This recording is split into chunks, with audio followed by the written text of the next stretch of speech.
Parliament ఎన్నికల్లో దేశవ్యాప్తంగా కాంగ్రెస్ అత్యధిక స్థానాలు గెలుపొందుతుందని రాహుల్ ప్రధాని అవ్వడం ఖాయమని ఏఐసీసీ మెంబర్ టీపీసీసీ సీనియర్ ఉపాధ్యక్షులు భద్రాద్రి కొత్తగూడెం జిల్లా కాంగ్రెస్ అధ్యక్షులు భద్రాచలం మాజీ శాసనసభ్యులు పోదెం వీరయ్య గారు జోష్యం తెలిపారు.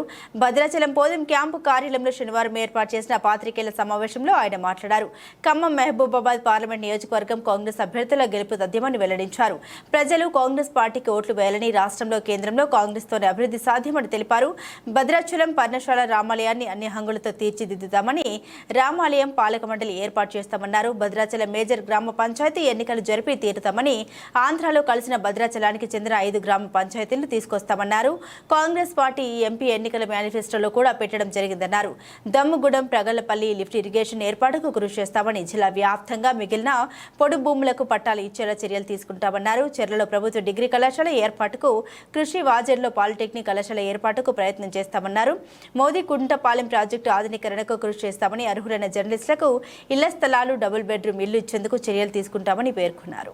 స్థానిక పట్టణ అధ్యక్షుడు సోదరుడు శ్రీనివాసరావు గారికి, అదేవిధంగా ఈనాటి కార్యక్రమానికి వచ్చినటువంటి తమ్ముడు స్థానిక ఎమ్మెల్యే తెల్లం వెంకట్రావు గారికి, అదేవిధంగా మా కాంగ్రెస్ పార్టీ టీపీసీసీ సభ్యులు ఈ కోఆర్డినేటర్ దుర్గా ప్రసాద్ గారికి, అదేవిధంగా తమ్ముడు ఎస్సీసీఎల్ అధ్యక్షుడు, ఎక్కడైతే ప్రభుత్వ భూమి ఉందో మీ అందరికీ కూడా ఇంటి స్థలాలు ఇప్పించే విధంగా కూడా చర్యలు తీసుకోవడం జరుగుతున్న విషయాన్ని ఈ సందర్భంగా మీ అందరికీ నేను సవినయంగా మనవి చేసుకుంటూ, అంతేకాకుండా ఈ రాష్ట్రాన్ని, ఈ దేశాన్ని సుభిక్షంగా ఉండాలి, దేశ సమైక్యతకు, సమగ్రతకు దోహదపడే పార్టీ ఏది అని ఉన్నదంటే అది కాంగ్రెస్ పార్టీ.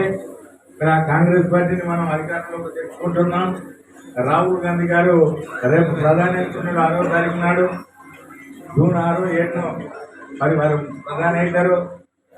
ఈ రాష్ట్రానికి, ఈ దేశానికి, రైతాంగానికి, రైతు సోదరులకు, అన్ని వర్గాల ప్రజలకు మేలు జరుగుతాయి.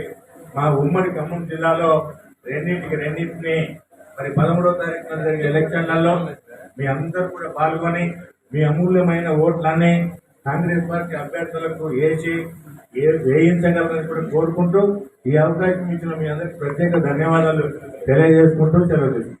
ఎందుకంటే ఇక్కడున్న మంత్రులకి విజన్ ఉంది, ముఖ్యమంత్రి గారికి విజన్ ఉంది.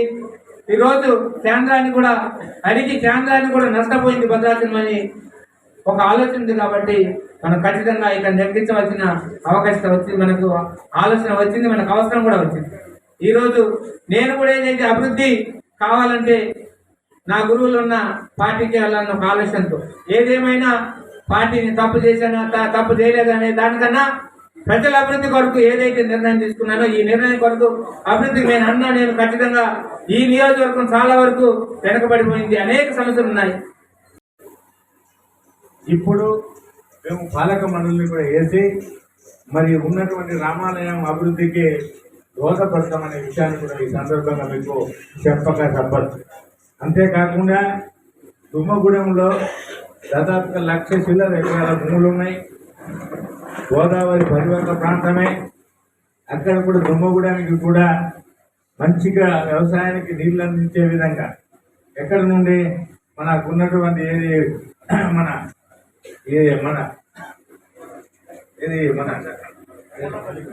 వాజేడు నుండి మొదలుకుంటే భద్రాచలం వరకు కూడా గోదావరి పరివాహక ప్రాంతమే మనదంతా.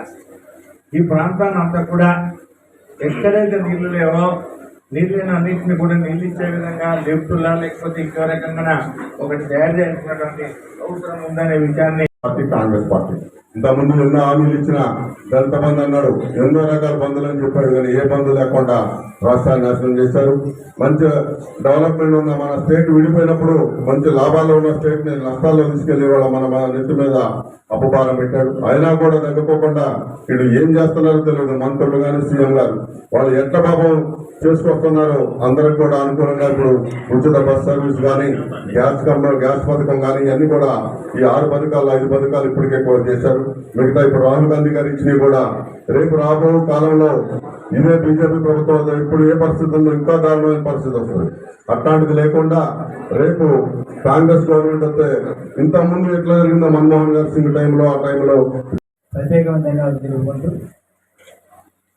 బీసీసీబీ ప్రెసిడెంట్ మాజీ శాసనసభ్యులు అన్న ఒక నిబద్ధతతో పార్టీ నడిపించిన పెద్దన్నగా పార్టీ గా ఉన్న కాంగ్రెస్ పార్టీ గా ఉన్న అన్న ప్రజా వీరన్నకి, అదేవిధంగా ఎన్నికల కోఆర్డినేటర్ సీనియర్ నాయకులు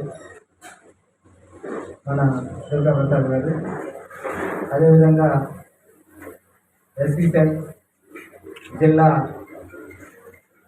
మన రవి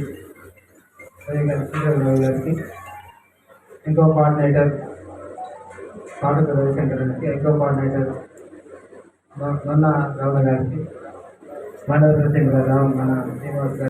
ఎన్నికల్లో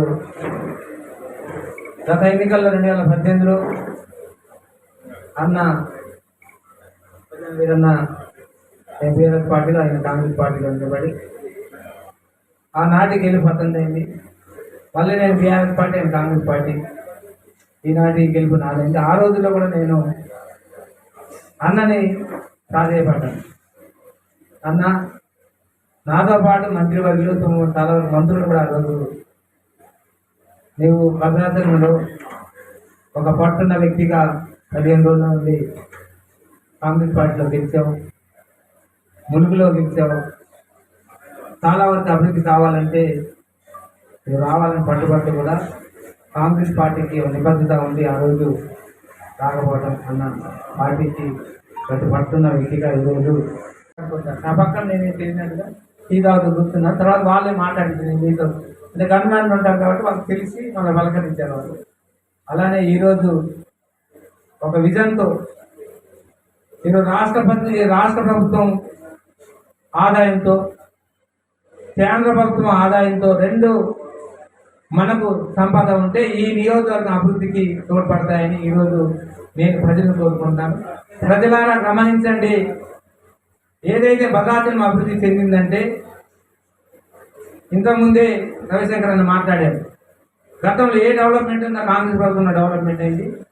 అదేవిధంగా టీడీపీ గవర్నమెంట్లోనే ఈరోజు డెవలప్మెంట్ అయింది. ఈరోజు కూడా మనం కూడా ఈ ఎన్నికల్లో కేంద్రంలో ఏదైతే మిత్రులు విసుక్కుంటున్నారు, దయచేసి అర్థం చేసుకోగలని చెప్పని మనమే. ఇప్పుడు కోఆర్డినేటర్ గారు రవిశంకర్ గారు మాట్లాడతారు.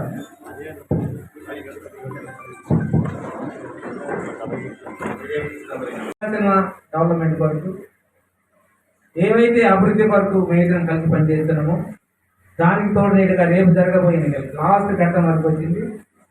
Day before tomorrow, day after tomorrow దగ్గరకు వచ్చేసింది. మన కాలం ఎల్లుండికి వచ్చేసింది. కేంద్రంలో కూడా ఈరోజు రాహుల్ గాంధీ గారిని ప్రధానమంత్రిగా చూడాలంటే ఇక్కడి నుంచి మహబూబాబాద్ నుంచే ఇప్పటికే చాలా వరకు ఇంటెలిజెన్స్ రిపోర్ట్స్ భారీ మెజార్టీతో నెగ్గవలసింది. నేను నిన్న హైదరాబాద్ చిన్న హోటల్లో కూర్చుంటే భారీ మెజార్టీతో నెగ్గే సీటే మహబూబాబాద్ అని చెప్పుకుంటాను. నిన్న సత్తా నేను హోటల్లో కూర్చుని నన్ను చూడట్లేదు వాళ్ళు.